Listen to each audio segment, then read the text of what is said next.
आज हम अभी आपको मैंने अभी मोटिवेशन बताया, मोटिवेशन और मेरा इंट्रोडक्शन आपने जाना। थोड़ा हम आपको सब्जेक्ट के बारे में एनालिसिस बताएंगे, कौन कौन से टॉपिक्स आपको ज़्यादा फोकस वे में पढ़ने हैं और कौन कौन से टॉपिक पे कम आपको टाइम वेस्ट करना है। जैसे सबसे पहले हम बात करते हैं अलजेब्रा की। अलजेब्रा में आपको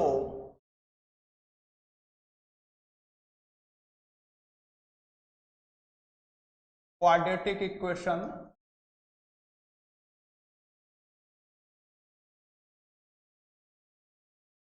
नंबर 2 कॉम्प्लेक्स नंबर, जिनसे क्वेश्चन आपको हर साल मिलेंगे। Number 3 progressions.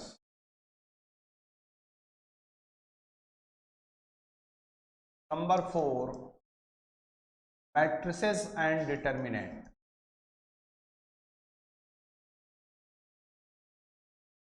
ये 4 टॉपिक आपको फोकस वे में पढ़ने हैं अलजेब्रा में। इनसे आपको हर साल क्वेश्चंस मिलेंगे। अब जो टॉपिक बच रहे हैं अलजेब्रा के, ये आपको बहुत ही कायदे से तैयार करने हैं 4 टॉपिक। अब बच रहे हैं आपके permutation and combination, permutation and combination,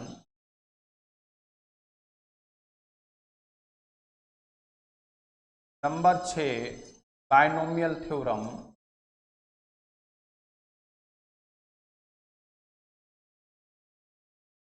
number 7 probability.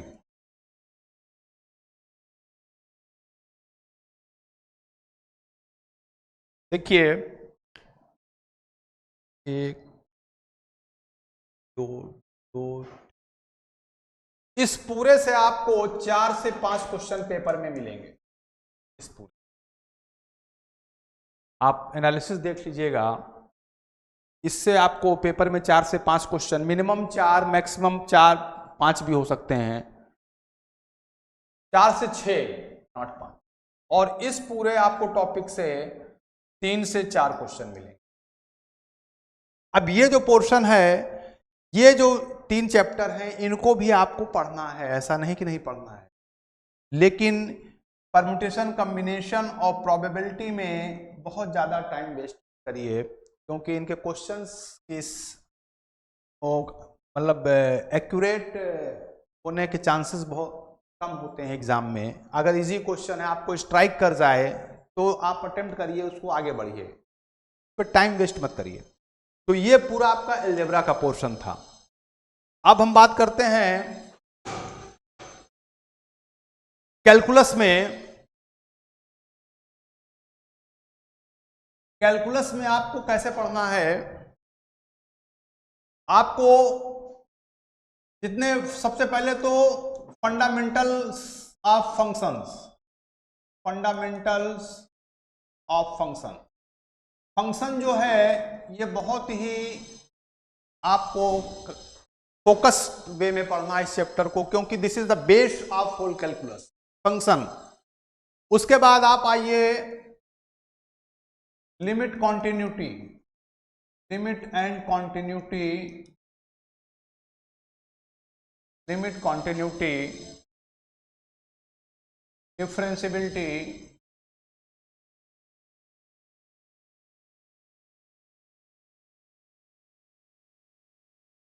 And differentiation.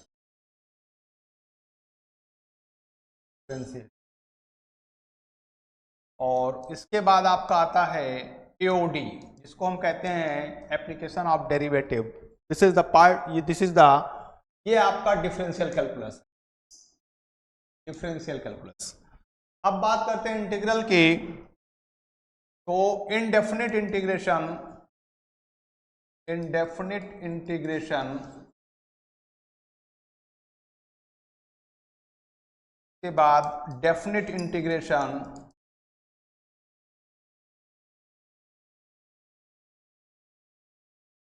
Definite integration, indefinite integration, definite integration, इसके बाद application of integration, indefinite integration, application of definite integration. इसमें आपका एप्लीकेशन ऑफ डेफिनेट इंटीग्रेशन, देखिए कैलकुलस आपको पूरा ही इंपॉर्टेंट सेगमेंट है math का, तो इसमें आपको सारी चीजें पढ़नी है, लेकिन जिससे क्वेश्चन हमेशा आपको मिलेंगे। देखिए इंटीग्रेशन वाला जो, देखिए डिफरेंशियल कैलकुलस वाला जो पार्ट है ये बहुत ही कॉन्सेप्चुअल है, बहुत ही कॉन्सेप्चुअल है। इसमें आपको कोई चीज याद नहीं करनी है। अगर आपको फंक्शन का कॉन्सेप्ट क्लियर है, सारे फंक्शंस के ग्राफ आपको क्लियर हैं, तो this is the very easy part of the calculus. अच्छा, जो डेफिनेट जो इंटीग्रेशन वाला पोर्शन है इसमें मैकेनिकल है ये इंटीग्रेशन जो है बहुत ही प्रैक्टिस मांगता है अलजेब्रा की तरह। तो इंडेफिनिट इंटीग्रेशन में सब्स्टिट्यूशन आपको याद रखने पड़ेंगे, standard substitution. Definite integration totally based on properties of definite integral पे बेस्ड है। तो इंडेफिनेट इंटीग्रेशन ज्यादा मैकेनिकल है, बहुत ही प्रैक्टिस चाहिए आपको। डेफिनेट इंटीग्रेशन कॉन्सेप्चुअल है और it is based on properties. और उसके बाद एप्लीकेशन में आता है एरिया अंडर कर्व और ये सब चीजें हैं, area under curve, differential equation. तो this is the whole part of calculus.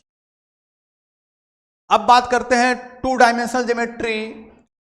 To dimensional geometry में आपको सारा पढ़ना है, इसमें कोई भी चीज आपको नहीं छोड़नी है।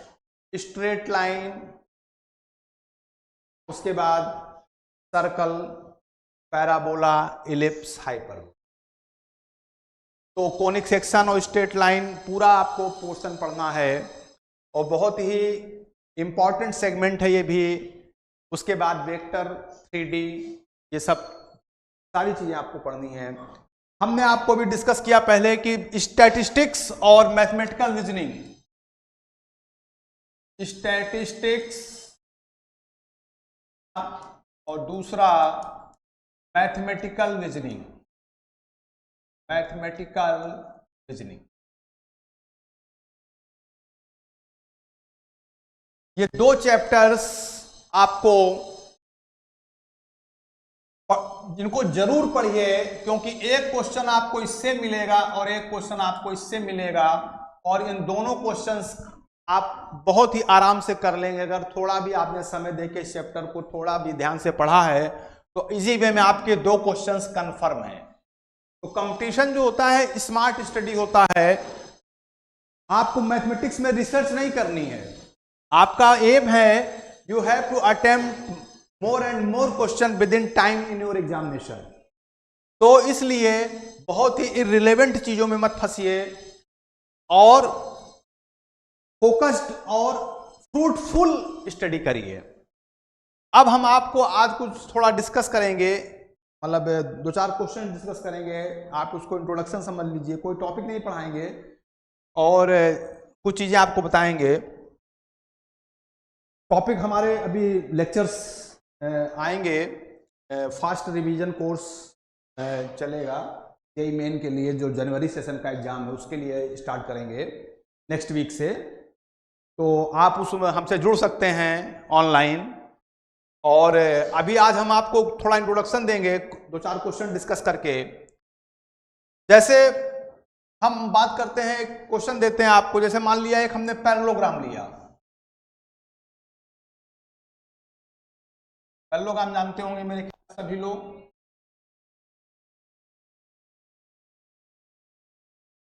हमने ABCD पैरेललोग्राम लिया, AB,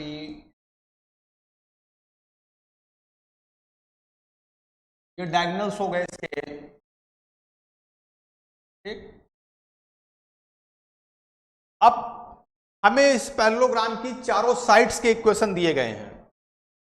x minus y plus 3 बराबर 0, x माइनस वाई प्लस 1 बराबर 0, 3x प्लस वाई प्लस 1 बराबर 0 और 3x plus Y minus 2।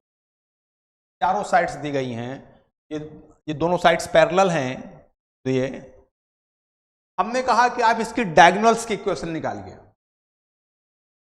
Diagonals की इक्वेशन निकालिए AC की और BD की। तो आपका अप्रोच क्या होना चाहिए? देखिए, हमने कहा आप डायगोनल्स की इक्वेशन निकालिए, तो यूजुअल मेथड जो आप कहेंगे, अगर आप हमें किसी भी लाइन की इक्वेशन निकालने के लिए हमें पॉइंट पता होने चाहिए, 2 पॉइंट फॉर्म से हम एक ABCD चारों वर्टिसेस निकाले हैं। मतलब इन दोनों लाइन को सॉल्व करेंगे तो ये मिलेगा, इन दोनों लाइन को सॉल्व करेंगे तो ये मिलेगा, इन दोनों लाइन को सॉल्व करेंगे तो ये मिलेगा, और इन दोनों लाइन को सॉल्व करेंगे तो ये मिलेगा। तो ये this is the very long process. चारों वर्टिसेस निकालेंगे तो A और C से आपको डायगोनल AC की इक्वेशन मिल जाएगी और B और D से BD की। लेकिन ये बहुत ही, this is not smart way, ये बहुत ही लेंदी प्रोसेस हो जाएगा।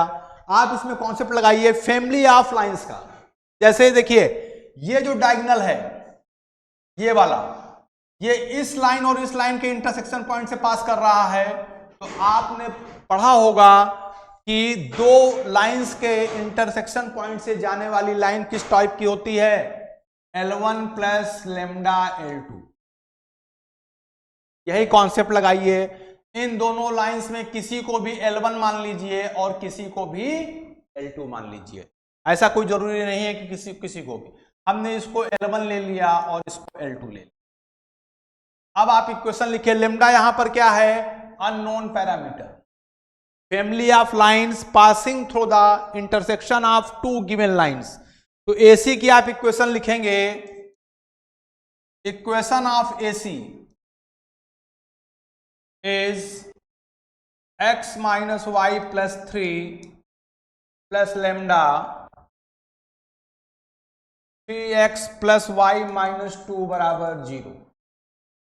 This implies x 3 lambda plus 1 plus y lambda minus 1 plus 3 minus 2 lambda बराबर 0। ये आपकी इक्वेशन हो गई, इसको आपने मान लिया 1। ओके, ये हमने इसको किस फॉर्म में लिख लिया?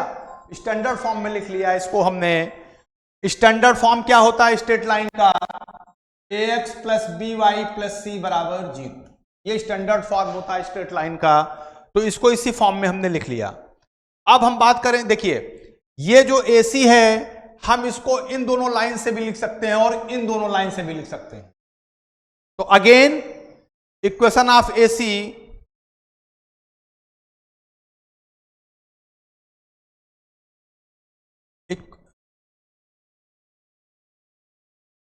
इक्वेशन ऑफ AC फिर आप लिखेंगे, इन दोनों लाइन से लिखिए, तो क्या आ जाएगी? DC और BC से x minus y plus 1 plus mu 3x plus y plus 1, this is equal to 0। This implies x common लिया, 3 mu plus 1 plus y common लिया, म्यू माइनस 1 और प्लस म्यू प्लस 1 बराबर 0। तो ये इक्वेशन 2 हो गया। अब देखिए, हमने इन दो लाइन से इक्वेशन निकाली फैमिली ऑफ लाइंस का कॉन्सेप्ट लगा के, AB और AD से, और फिर हमने BC और CD से निकाली फैमिली ऑफ लाइन का कॉन्सेप्ट लगा के। दोनों ही AC की इक्वेशन है। तो आप अब क्या करेंगे? दोनों आइडेंटिकल होंगी ना, आप लिखेंगे यहां पर 1 and 2 are identical, 1 and 2 are identical, same चीज की इक्वेशन, दोनों ही AC की इक्वेशन है, तो आइडेंटिकल इक्वेशन है। तो now we can find coefficients will be proportional. तो क्या लिखेंगे? हमारी जो इक्वेशन बनेगी, x का कोफिशिएंट 3 लेमडा प्लस 1 अपॉन, इसमें 3 लेमडा प्लस 1, इसमें 3 mu plus 1, 3 mu. 3 mu plus 1। अच्छा, this is equal to y का coefficient lambda minus 1 upon mu minus 1, lambda minus 1 upon mu minus 1, and this is equal to constant term mu plus 1 3 minus 2 lambda upon 3 minus 2 lambda upon ये आपका हो जाएगा mu plus 1। ये आपको एक relation मिल गया। दोनों इक्वेशन आइडेंटिकल हैं तो कोफिशिएंट्स विल बी प्रोपोर्शनल। अब इन रिलेशंस में से आप लेमडा और म्यू निकाल लेंगे, you will find the equation of AC. You will find the equation of AC. AC की इक्वेशन मिल जाएगी। सिमिलरली आप बीडी की निकाल लेंगे। सिमिलरली बीडी की इक्वेशन एक बार इस दोनों से निकालेंगे और एक बार इन दोनों लाइन से निकालेंगे, कंपेयर कर देंगे इसी तरीके से, तो बीडी की मिल जाएगी।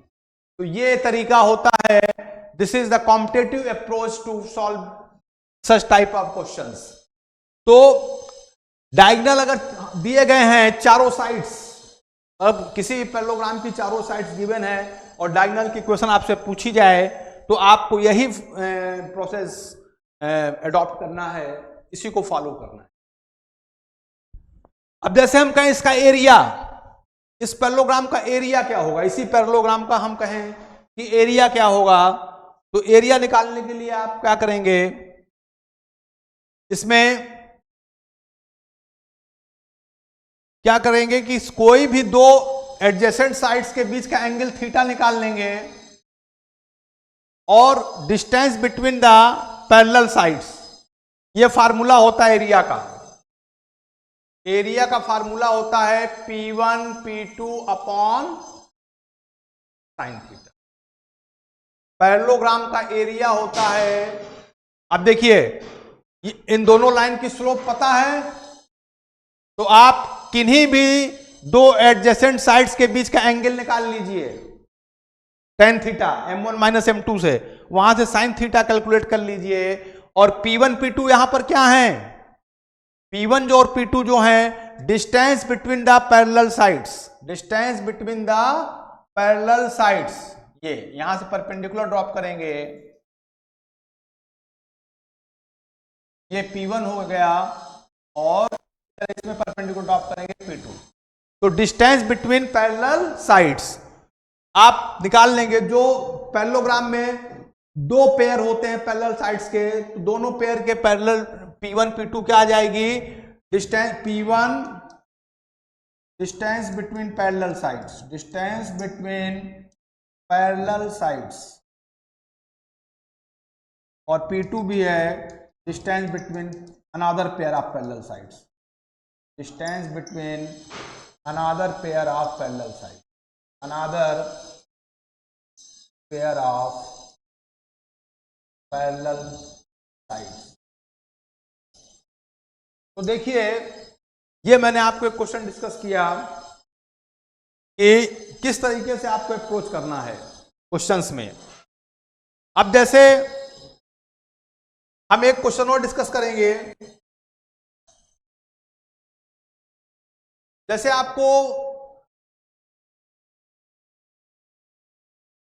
इमेज निकालनी हो किसी पॉइंट की, किसी लाइन के रिस्पेक्ट में, किसी पॉइंट की किसी लाइन के रिस्पेक्ट में आपको अगर इमेज निकालनी है, तो स्ट्रेट लाइन मान लिया ये है, इसको आप as a plane mirror consider करेंगे, एज ए प्लेन मिरर। इसकी इक्वेशन हमने मान ली general form ax plus B Y plus C is equal to 0। ये आपका पॉइंट P है अल्फा बीटा, ये गिवन पॉइंट है, और इसकी इमेज तो आपने प्लेन मिरर में रिफ्लेक्शन जानते हैं सेम डिस्टेंस में बनेगा, तो ये इसकी इमेज मान लिया Q है अल्फा डैश बीटा डैश, ये इमेज है। तो प्लेन मिरर में रिफ्लेक्शन जो होता है, प्लेन मिरर में रिफ्लेक्शन जो होता है सेम डिस्टेंस पर, ये परपेंडिकुलर बाइसेक्टर होगा ये प्लेन मिरर इसका। तो अल्फा बीटा की इमेज जितनी डिस्टेंस ये होगी उतनी ही डिस्टेंस ये होगी, एल मान लिया। तो अगर क्यू के कोऑर्डिनेट्स हमको चाहिए, ये गिवन है, ये गिवन है इमेज, तो पॉइंट क्यू जो होगा, क्यू के coordinates alpha dash beta dash है, अल्फा डैश बीटा डैश। तो इसका बेटा फार्मूला होता है direct, alpha dash minus alpha upon a is equal to beta dash minus beta upon b is equal to -2 times a alpha plus b beta plus c divided by a square plus b. ये formula है, ये given है, ये आपका required है। किसी भी given point की किसी गिवन लाइन के रिस्पेक्ट में इमेज निकालना हो तो ये फार्मूला है, इसका डेरिवेशन होता है। हम आगे आपको बताएंगे जब नेक्स्ट क्लासेज में कैसे वो वैसे डेरिवेशन आता नहीं है आपको, लेकिन पता होना चाहिए कॉन्सेप्ट कैसे आता है। देखिए उसमें डेरिवेशन में अल्फा डैश माइनस अल्फा ये गिवन है। अच्छा, अब अगर आपको एल चाहिए, एल चाहिए, एल क्या है यहां पर, foot of perpendicular, foot of perpendicular from P. अगर इसके कोऑर्डिनेट्स आपको चाहिए, मान लिया ये अल्फा डबल डैश और बीटा डबल डैश है, तो एल के कोऑर्डिनेट्स क्या हो जाएंगे, अगर इमेज है तो ये फार्मूला लगेगा, और अगर फीट ऑफ परपेंडिकुलर आपको निकालना है, फीट ऑफ परपेंडिकुलर किसी गिवन पॉइंट से किसी गिवन लाइन पर, तो सेम फार्मूला, यहां से टू हटा दीजिएगा बस, यहां से 2 हटाना है आपको केवल, formula will be same, only you have to remove 2, minus sign रहेगा, 2 हट जाएगा। अब इसके डेरिवेशन की बात करते हैं, तो डेरिवेशन में कॉन्सेप्ट ये लगेगा कि ये लाइन स्लोप इसकी क्या है, slope of given line, slope of given line क्या है बेटा, -a/b। ये तो सभी लोग जानते होंगे, जेई के एस्पायरेंट्स जो लोग तैयारी कर रहे हैं, गिवन लाइन की स्लोप ये है, slope of P Q, slope of P Q is equal to alpha dash minus alpha upon beta dash minus beta. अब देखिए पी क्यू दोनों परपेंडिकुलर हैं, तो दोनों की स्लोप का प्रोडक्ट क्या हो जाएगा, -1, तो -a upon b into alpha dash minus alpha upon beta dash minus beta is equal to -1। यहां से हमको इक्वेशन मिल गई, -a upon b into alpha, sorry slope यहां पर ये होगी, यहां पे चेंज कर लीजिएगा थोड़ा, स्लोप ऑफ पी क्यू जो होगी वो beta dash minus beta upon alpha dash minus alpha होगी, sorry beta dash minus beta upon alpha dash minus alpha. अब यहां से आपको रिलेशन क्या मिल जाएगा, माइनस माइनस कैंसिल हो जाएगा, तो alpha dash minus alpha upon a is equal to beta dash minus beta upon b is equal to, हमने इसको के मान लिया। ये डेरिवेशन है इस फार्मूले का। तो कुछ नहीं, सिंपल कॉन्सेप्ट लगाया कि अगर 2 लाइन परपेंडिकुलर हैं तो उनकी स्लोप्स का प्रोडक्ट -1 होगा। अब इस फार्मूले को निकालने के लिए हमें के की वैल्यू निकालनी है, हमें क्या निकालनी है, वैल्यू ऑफ के। तो देखिए यहां से हम अल्फा डैश माइनस अल्फा को क्या लिख सकते हैं, ए के, यहां से ए के लिख सकते हैं, इसको बी के लिख सकते हैं, तो alpha dash minus alpha is equal to A के और beta dash minus beta is equal to B K. इस वाले में ए से मल्टीप्लाई कर दीजिए तो ए स्क्वायर के is equal to alpha dash minus alpha into a, और इस वाले में बी से मल्टीप्लाई कर दीजिए तो बी स्क्वायर के beta dash minus beta into b. यहां से हमने अल्फा डैश माइनस अल्फा की वैल्यू ए के और बीटा डैश माइनस बी की बीटा की वैल्यू बी के लिखी, और फिर हमने इसमें ए से मल्टीप्लाई किया दोनों तरफ और इसमें बी से ये रिलेशन बन गया। अब इसको दोनों को ऐड कर देंगे तो हमें के की वैल्यू मिल जाएगी। के की वैल्यू हमको मिल जाएगी और के की वैल्यू हम पुट करेंगे तो ये फार्मूला आपको मिल जाएगा। इन दोनों को ऐड करेंगे तो के की वैल्यू आ जाएगी -2 times a alpha plus b beta plus c upon a square plus b square. ये आपका डेरिवेशन है इस फार्मूले का। Same formula foot of the perpendicular के लिए अप्लाई होता है। डेरिवेशन में कॉन्सेप्ट आप समझ गए। परपेंडिकुलर लाइन का स्लोप का प्रोडक्ट हमने -1 किया और इसके बाद यहां पर मिड पॉइंट होगा ये एल, एक रिलेशन बनेगा। मिड पॉइंट एल के coordinates alpha plus alpha dash by 2 beta plus beta dash by 2। इस इक्वेशन को सेटिस्फाई करेंगे, लाइन में यहां रखेंगे, उस रिलेशन को यूज करेंगे तो यहां से और इन दोनों को यूज करेंगे तो you will find the value of के और के की वैल्यू ये आएगी। तो ये वैल्यू हम यहां रख देंगे तो we will get the desired formula. Derivation मैंने आपको इसलिए बता दिया कि आपको पता होना चाहिए चीजें कहां से आ रही हैं। एग्जाम के पर्पज से इसका कोई नीड नहीं है। तो ये इमेज निकालने का फार्मूला है। तो this is all about today lecture and हमारी अब नेक्स्ट क्लासेस नेक्स्ट वीक में हम स्टार्ट करेंगे fast track revision for JEE main students. उसमें हम टॉपिक वाइज डिस्कस करते जाएंगे। मेन कॉन्सेप्ट्स जो हैं उनको हम डिस्कस करेंगे फास्ट वे में। मेन पॉइंट्स को डिस्कस करके कुछ क्वेश्चन डिस्कस करेंगे और टेस्ट सीरीज डिस्कस करेंगे आने वाले समय में फॉर द जनवरी सेशन। तो आई होप आपने आज कुछ सीखा होगा और आने वाले समय में आप हमसे जुड़ें, हमारे लेक्चर देखें, हमसे ऑनलाइन आप जो भी सीखना चाहते हैं सीखिए। हम आपको विश्वास दिलाते हैं कि you will get definitely benefit और हार्ड वर्क आप करिए तभी आपको सक्सेस मिलेगी। तो जो मैंने आपको आज बताया इन चीज़ों को ध्यान रखिए। Don't waste your time on irrelevant things. Always focused on your smart studies. आपको स्मार्ट तरीके से पढ़ाई करनी है और एक प्लान्ड वे में आपको चीज़ों को सीखना है, तब आप कंपटीशन में एक अच्छे नंबर और आप गेन कर पाएंगे। तो जो मैंने आपको बताया है इन चीज़ों को ध्यान रखिएगा। Thanks to all for session और नेक्स्ट क्लासेस में हम आपसे फिर मिलेंगे इस आशा के साथ कि आप हमसे ज़रूर कुछ सीखना चाहेंगे। तो फिर से मैं अपना इंट्रोडक्शन देता हूँ।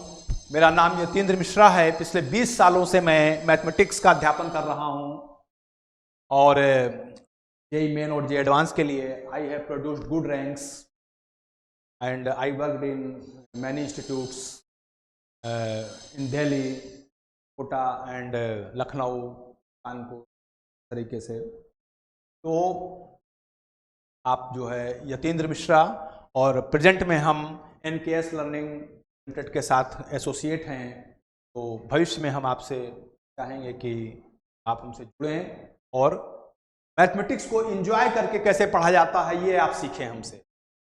फोबिया मैथमेटिक्स का निकाल लीजिए, बहुत ही इंटरेस्टिंग सब्जेक्ट है और बस केवल प्रैक्टिस आपको चाहिए और सही तरीके से आपको पढ़ना है। Thanks to all. Thank you.